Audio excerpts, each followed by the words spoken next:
Épisode 7. L'école de la richesse de CAV, un marathon vers la réussite financière. Des cours pratiques de développement personnel, entrepreneuriat et indépendance financière en 40 épisodes audio de 15 minutes chacun.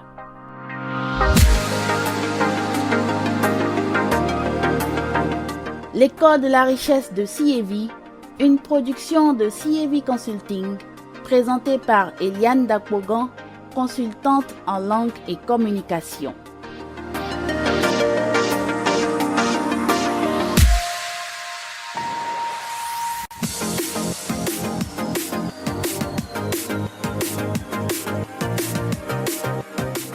Salut chers auditeurs et auditrices, installez-vous bien car vous allez suivre un cours spécial. Dans l'épisode précédent, nos chers coachs et mentors nous ont aidés à détecter et analyser un par un les 6 obstacles majeurs à la réussite financière.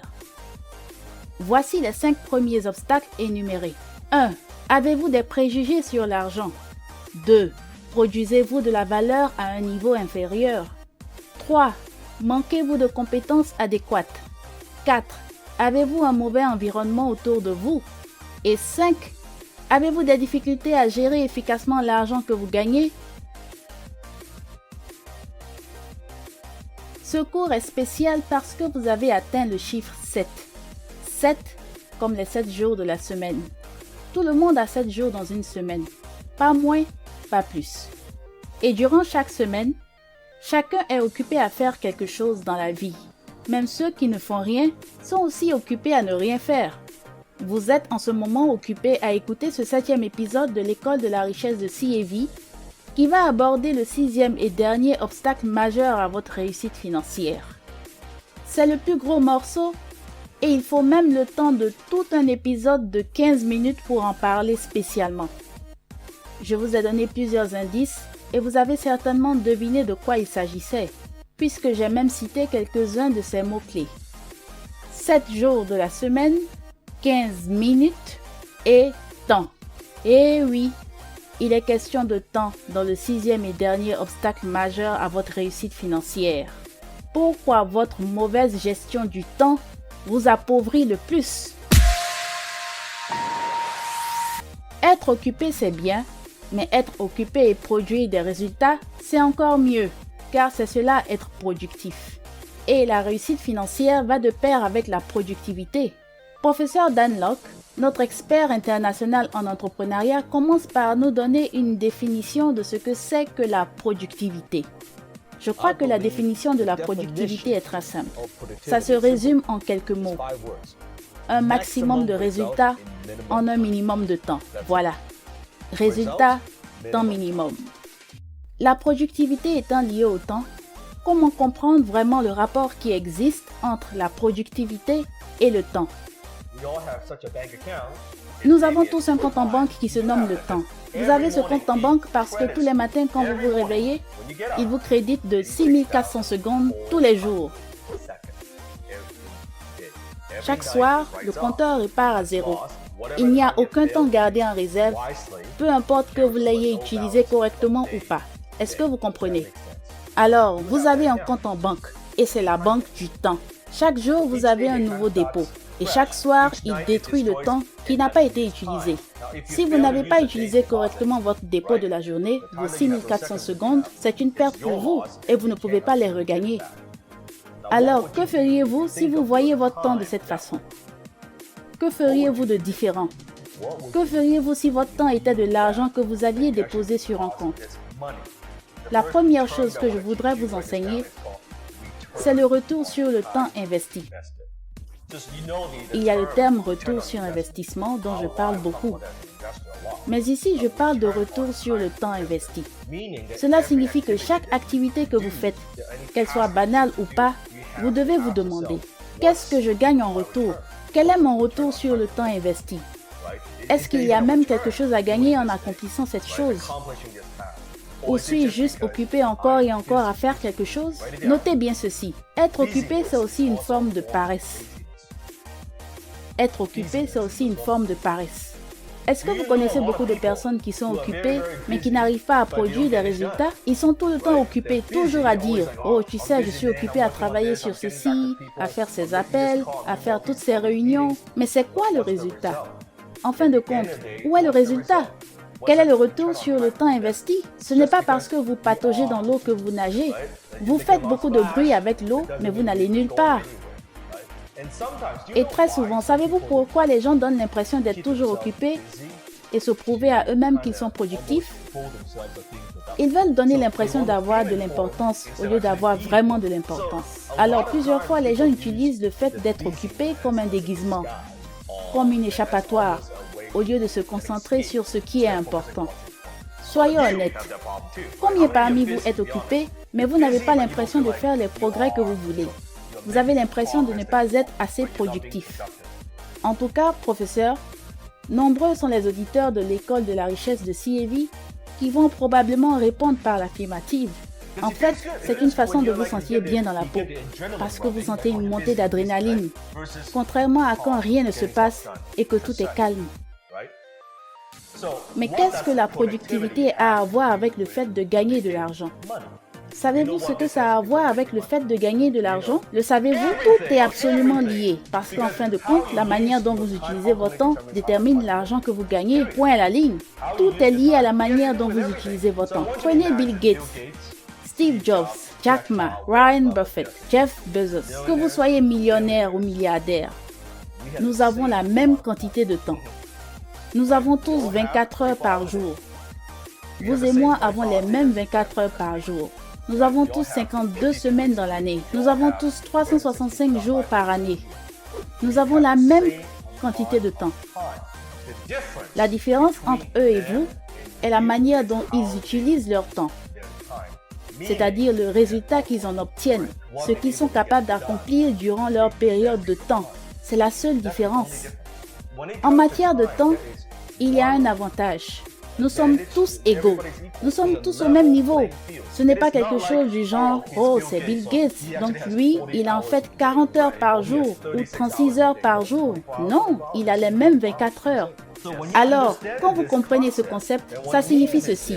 La manière dont vous utilisez votre temps déterminera le montant d'argent que vous gagnerez et la réussite que vous aurez sur le long terme.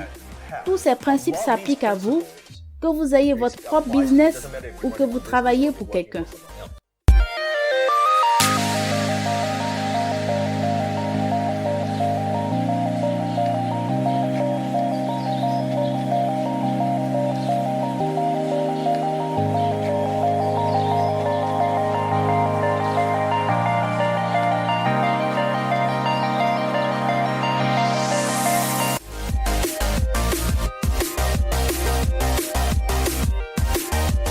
Chers auditeurs de l'école de la richesse de CAV, dans ce 7e épisode, nous sommes en compagnie de professeur Dan Lok pour parler du plus grand de tous les obstacles à la réussite financière.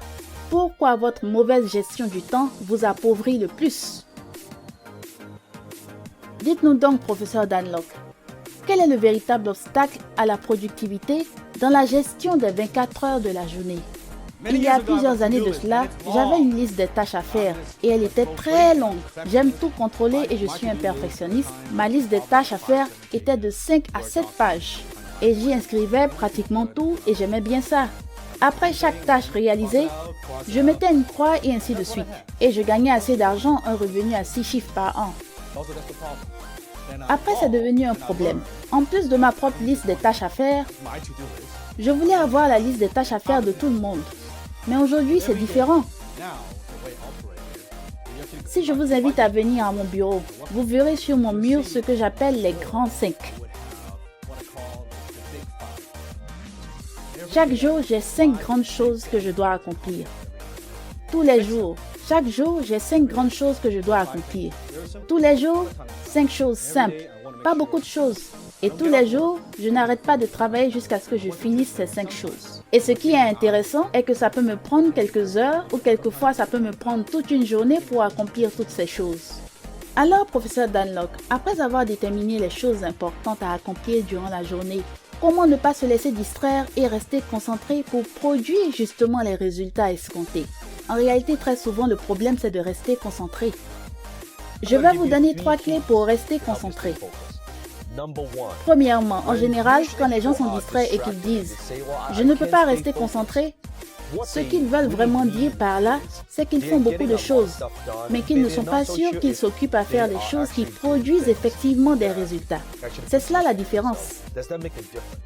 Donc, la première clé pour être très productif, c'est que vous devez être absolument intransigeant quand il s'agit du résultat. Qu'est-ce que vous essayez de faire? Qu'est-ce que vous essayez de créer? Quel est le résultat? Au lieu de ne faire que vous occuper encore et encore, ce n'est pas parce que vous remplissez votre calendrier avec toutes sortes de choses à faire que vous allez produire un résultat quelconque, n'est-ce pas? Donc, soyez absolument intransigeant quant au résultat. Il n'est pas juste question de vous dire « qu'est-ce que je dois faire ?» mais plutôt « comment puis-je mieux faire? Pourquoi suis-je juste en train de faire cela? Est-ce important? Puis-je éliminer ceci? Si je ne fais pas ceci, est-ce que ça fera une différence? Est-ce que les gens remarqueront? En quoi est-ce que cela contribuera à ma vie ou à mon business? Quand vous êtes très clair et que vous êtes intransigeant en matière de résultats, devinez quoi? Vous serez alors plus productif. Et vous remarquerez que peu importe ce que vous voulez, peu importe le résultat que vous voulez obtenir, la règle des 80-20 s'applique toujours. Seuls 20% de ce que vous faites contribue à 80% de résultats. Alors vous devez être constamment en train de réfléchir de la sorte. Est-ce que je suis au juste en train de faire les 20% qui comptent? Ou suis-je tout simplement en train de gaspiller mon temps dans les 80% qui ne comptent pas vraiment? C'est cela la première clé. La deuxième clé, vous devez éliminer les distractions et les interruptions dans votre vie. Alors, comment pouvez-vous être productif à tout moment de la journée si vous êtes interrompu tout le temps? Même les entrepreneurs et les PDG d'entreprises ont des sortes de politiques de porte ouverte. Vous savez quoi? Ma porte est ouverte. Venez me voir à tout moment. Je pense que c'est l'une des idées les plus folles parce que ça veut dire qu'on va vous interrompre de nombreuses fois chaque jour. Et chaque fois que vous êtes interrompu, il vous faut un certain temps pour vous reconcentrer à nouveau sur ce que vous faisiez. Donc moi, quand je travaille, j'éteins le téléphone. Je crée un environnement où personne ne peut m'atteindre. Si je peux voir mes messages, voir mes emails, aller voir mes collaborateurs, je peux le faire. Mais quand je suis concentré sur un travail, je coupe toute communication. Mon téléphone est éteint. Je suis tout seul dans mon temps de réflexion et de stratégie. Alors, si personne ne peut vous trouver, personne ne peut vous interrompre, si personne ne peut vous trouver, personne ne peut vous distraire, alors dites à vos collaborateurs, je travaille sur quelque chose de très important. S'il vous plaît, ne me dérangez pas. La troisième clé, assurez-vous de vous fixer une limite de temps. De sorte que, au lieu de dire « aujourd'hui je vais travailler sur cette tâche en particulier et je ne vais pas m'arrêter jusqu'à ce que je finisse ». C'est bon, mais je me suis rendu compte que ce n'est pas une très bonne idée si vous voulez maximiser votre productivité, à savoir un maximum de résultats en un minimum de temps. Je me suis rendu compte que vous pouvez vous entraîner à faire des choses et achever les choses plus vite. Supposons que je vais écrire un article. Au lieu de m'asseoir et passer des heures et des heures là-dessus, je vais me dire, je vais écrire cet article dans l'intervalle d'1 heure. Il s'agit d'entraîner votre cerveau à finir les choses au bout d'une période de temps donné, plutôt que d'étaler le travail dans la durée encore et encore. En fin de compte, vous ne finissez pas de le faire et vous procrastinez. Ok, je vais le terminer demain. Alors que si vous faites en sorte de finir le travail le jour même, si vous vous donnez un intervalle de temps, vous verrez que vous pourrez accomplir beaucoup plus en l'espace d'une journée. Quand vous aurez finalement franchi tous ces 6 obstacles majeurs et que vous aurez atteint le sommet de la montagne, comme on dit souvent, à quoi va vraiment vous servir tout l'argent que vous avez gagné? Serez-vous vraiment heureux? Vous voulez donc savoir comment avoir beaucoup d'argent et le bonheur en même temps, n'est-ce pas? À la prochaine pour le découvrir. Au revoir! L'école de la richesse de CAV, une production de CAV Consulting présentée par Eliane Dakpogan, consultante en langue et communication. Avec le titre Monolith, musique du générique et du fond sonore, réalisé par Aerio. L'école de la richesse de CAV, un marathon vers la réussite financière. Des cours pratiques de développement personnel, entrepreneuriat et indépendance financière en 40 épisodes audio de 15 minutes chacun.